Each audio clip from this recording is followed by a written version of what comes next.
Welcome to the Loving Truth Podcast, where it's all about finding clarity, confidence, and peace in the face of marriage challenges. And now your host, relationship expert, and certified master life coach, Sharon Pope. Hello, loves. This is Sharon Pope, and this is The Loving Truth. Today, I want to share with you the things that passionate couples do differently. There's 5 things that passionate couples do differently. And I learned this through one of the teachings of Esther Perel, who is a psychotherapist and a sex therapist and is just brilliant in many ways. So I wanted to share these things with you. So let's get at it. The very first thing that passionate couples do differently than other couples is they are comfortable talking about sex. They're comfortable talking about their desire. They're comfortable talking about what they want and what they like, what works for them and what doesn't. And by the way, they don't expect that what worked for their partner 10 years ago is the same thing that's going to work for them today. They know that those likes and dislikes and wants and needs and desires, that those are going to change over time. And they're comfortable talking about it. So, if you want to be in a passionate relationship, if you want to create more passion inside your relationship, then my friends, we have to get comfortable with the uncomfortable, which is talking about sex. I will often joke that we are more comfortable having sex with someone than we are in talking about sex with that same person that we are having sex with. It sounds crazy.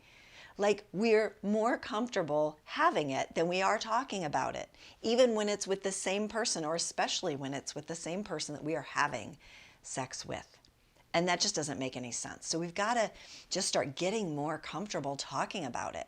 And that can start with talking about it with your girlfriends. That can start by listening to podcasts like this. It can start by reading books by sex therapists and listening to podcasts and just having it in your experience. And that way, as you get more comfortable with it personally, you're going to be able to speak about it more comfortably. Okay, so that's the first thing. The second thing is that they start from a place of willingness. They're open to having sex with their partner. Now, here's why I say this. Because so often when our partner initiates sex with us, we're in the middle of something else, whether we're physically doing something else or our minds are elsewhere, right? We're thinking about something, we're solving some problem, we're worrying about something, focused somewhere else, whatever. And so sometimes our initial reaction is, no, I'm not into it. Because we're thinking that we can only have sex when we're feeling aroused or we're feeling a heightened sense of desire. And my friends, it does, like if you wait until you both are aroused at the exact same time, you are waiting for the stars to align. And yes, it will happen occasionally, but it will not happen very often, especially in a marriage. That might have happened when you were dating, but it doesn't happen in a marriage. So if you can start from a place of, am I willing? Am I willing to see where this takes me? Am I willing to see if I can get aroused? Because sometimes, my friends, we have what's called responsive desire, which means we need something to react to in order to feel desire. We don't just spontaneously feel desire. Some people do feel spontaneous desire. Most of us feel responsive desire. So a touch on the back of the neck or on your back, some sort of affection, a loving act, something that was said that made us want to lean in a little bit more. Like we're reacting or responding to a stimulus. And so sometimes we just need the stimulus. And that's the part of, can you be willing? I think about, there's so many times, because I go to Pilates about 5 days a week. There's so many times that I don't really feel like it. Like, I can't wait to work out and sweat and have them push me and all that. I don't like, there's plenty of days that I have to talk myself into going. But I'm going to tell you what, there is never a time that I regret it when I'm walking out the door. Even if it was really hard, I don't regret going. I might be cursing the trainer or the teacher or the instructor during the process, but I never regret it. And this is the same way sometimes. Sometimes you just gotta be open and willing, and you gotta kind of go there before you feel like it. And on the other side of it, you'll probably feel a lot better. You'll probably feel more connected. You'll probably be attracted to your partner and feel passionate about your partner and your marriage, right? So the second thing is you have to start from a place of willingness. All right, number 3 is both people initiate consistently and either can decline anytime they want. Now, here's the caveats to this. So why do both people have to initiate? Because if one person is always initiating, then the other person is always sort of in control of the experience. And sometimes that can begin to feel like, oh, this person wants something from me. So if this is the dynamic in your household, this will sound familiar, where the man is always initiating because we think it's the man's job to initiate. But then I decline, and then he feels rejected. And I feel like, oh, this is just another person in my life that wants something from me. Can't he see that I am exhausted, that I am depleted? Can't he help me? Like any of that. Then it starts to feel like that, like someone's trying to take something from you and you have to protect it. And then we end up in this unhealthy place in our sex lives inside of our marriages. So we both have to be able to consistently initiate. The other reason for that is because if one person is always initiating, then at some point they're going to question, does my partner really want to have sex, or are they just appeasing me? Because they never initiate. So that initiation, don't leave one person to do the vulnerable thing of inviting the other partner into being physically intimate all the time. Like, meet your partner halfway with that. So both of you initiate, and you both have to be able to decline without your partner being hurt by it. So here's the deal. You cannot own your yes, like, hell yes, I want to have sex. You can't own your yes if you can't also have a very clear and full no. Look, we've got to get beyond that. When someone says no to us, that it is a personal rejection. It can be a no, not right now, or a no, and that no is about me, what's going on inside of me, right? If I'm stressed, if I'm worried, if I'm upset, if I'm hating my body, if I'm really down on myself, beating myself up about something, a no to being physically intimate with your partner there has nothing to do with them. It has everything to do with what's going on within you and your experience. And so we can't see that through the lens of personal rejection. And yes, are there ways to tell our partner no so that they can receive that differently? Of course. But we also have to be able to talk about it and say, look, in order to own our yes when it comes to sex, we have to also be able to own our no. Either of us is allowed to say no, and that does not mean that we are rejecting our partners. It means that I'm not in the right headspace to be open and willing to explore that with you at this moment. And so then what we can't do is we cannot punish our partners when they decline sex. And I know you're thinking, well, I would never do that. What do you mean? You're probably thinking this is irrelevant to you. And yet, how many of us have given the silent treatment when our partner has declined sex? Probably a lot. Or maybe we get grumpy. Or maybe we go sleep on the couch. Many times there's some form of punishment that comes towards our partner when they decline sex with us. And it creates more struggle in the relationship because then they're less likely to initiate again anytime soon, and they're carrying resentment, And next time that they do initiate, it's probably going to be a half-ass initiation, which isn't going to be turning you on. And it just creates this ripple of toxicity around our sex life inside of our marriage. So we cannot punish our partners.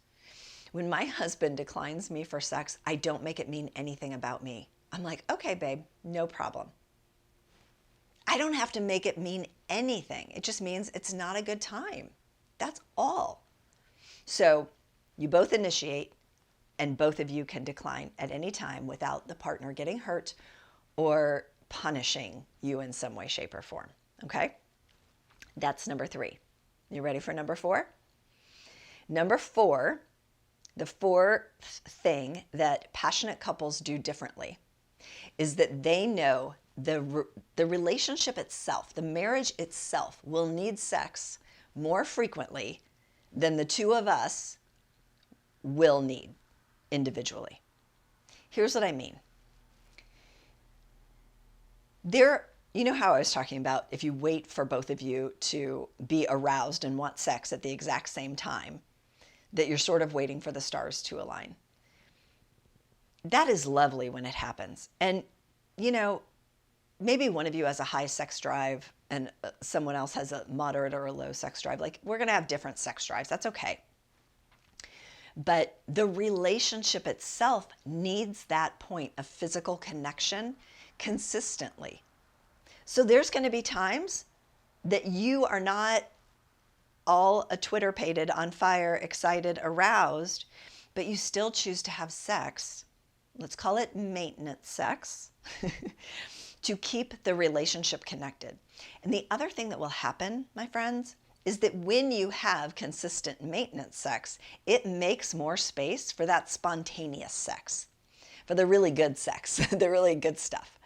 And I don't want you to think of all of this as, wait a minute, Sharon, are you saying that I'm supposed to have sex 3 times a week? Like, you get to decide the frequency. There's no magic number. It's whatever works for the two of you. Some people, that's once every 2 weeks. Sometimes it's twice a week. Like, it doesn't matter. It's whatever works for the two of you. But there's some degree of consistency that has to happen. This is why I am a fan. When you're married, I am a fan of scheduling sex. You know why? I know for myself, if it's not on my schedule, it doesn't happen, right? And this is the same thing. So scheduling sex is just making it a priority and saying, I know that our relationship, for us to stay connected, it needs this. So I'm willing to carve out a part of my calendar to say, yeah, that's what that's for. And just like you don't ever go, yeah, you know what, I don't feel like going to Johnny's baseball game today. Talking about your son or something. I don't feel like going. I'd rather just sit in front of the TV. I'm sure that you have days like that. But you don't say that. You go to Johnny's baseball game because you know how important it is for him to see his parents supporting him, right? You got to hold it to that same highest regard. You don't move that date. You don't say, well, yeah, I know I have that blocked out on my calendar, but I don't really feel like it. Like, nope, nothing. Things move around that time. That time doesn't move. And one of the things that Esther Perel talks about is, you can think of maintenance sex and spontaneous sex as kind of how we think about making a dinner, right? You have dinner every night. Sometimes it's a quick fix. Sometimes it's a really beautiful meal. This can be that kind of creative work. It doesn't always have to be a beautiful meal. It doesn't always have to be a 4-course, amazing creation. Sometimes it can be a really good, mac and cheese, right? Or I know I've used in other podcasts, sometimes you just need taco night, Taco Tuesday. And that's sort of the quick fix approach. Okay. Last thing that passionate couples do differently than other couples is they are comfortable with presence. Presence for themselves and presence for their partner, which means they're all there. They're not in their phone. They're not watching TV. They're not worried about the kids walking in. They're not worried about their to-do list or fretting about what's on the to-do list for the next day. They're present and focused and in their physical bodies so that they can experience physical pleasure. You can't experience physical pleasure when you're in your head, when you're thinking and stewing about something or worrying about something or putting together your shopping list or anything like that. Like, you can't experience physical pleasure from that place. So you've got to be comfortable with presence. And not everyone is. So here's what I want you to do with this information. I want you to choose one thing. And if you talk to your partner about it, then you're kind of choosing two things because you're getting more comfortable talking about it. And then you're sharing some, like, we should both be able to initiate and either of us can decline, for instance. Or I'm going to start from a place of willingness. Or maybe you tell your partner that, look, our relationship needs more maintenance sex than we've been sort of scheduling and planning for. And then that will create more opportunity for the good stuff. But we can't have a 4-course meal every night, right? So just choose one thing. Choose one of these 5 things and apply it. Or talk about it and apply it to your relationship and to your marriage. And see if that doesn't shift some things. You're not going to do this once and then all of a sudden you go from feeling, disconnected to passionate and alive in your marriage. This is a body of work, right? And this is a walk.